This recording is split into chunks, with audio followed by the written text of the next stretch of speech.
வணக்கம். அறம் சொல்லும் திருக்குறள். இந்த பகுதியில் இன்றைக்கு அதிகாரம் 14 ஒழுக்கமுடைமை 8வது திருக்குறளை பார்ப்போம். நன்றிக்கு வித்தாகும் நல்லொழுக்கம் தீயொழுக்கம் என்றும் இடும்பை தரும். இந்த குறளுக்கான விளக்கம்: நல்ல ஒழுக்கமானது இன்பமான நல்வாழ்வுக்கு வித்தாக இருக்கும். தீய ஒழுக்கமோ எக்காலமும் துன்பத்தையே தரும். ஒருவன் கடைபிடிக்கக்கூடிய நல்லொழுக்கம் அறமாகிய நன்மைக்கு வித்தாக, அதாவது விதையாக அமைந்து இம்மை மறுமையிலும் இன்பம் தரும். அவனுடைய கஷ்ட காலங்களில் கூட அவனுக்கு இன்பம் தரும். அதே தீயொழுக்கமானது துன்பத்தை மட்டுமே தரும். இந்த குறளுக்கான ஆங்கில விளக்கத்தை பார்க்கலாம்.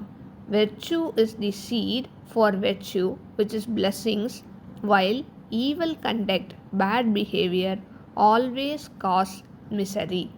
மீண்டும் குறள்: நன்றிக்கு வித்தாகும் நல்லொழுக்கம் தீயொழுக்கம் என்றும் இடும்பை தரும்.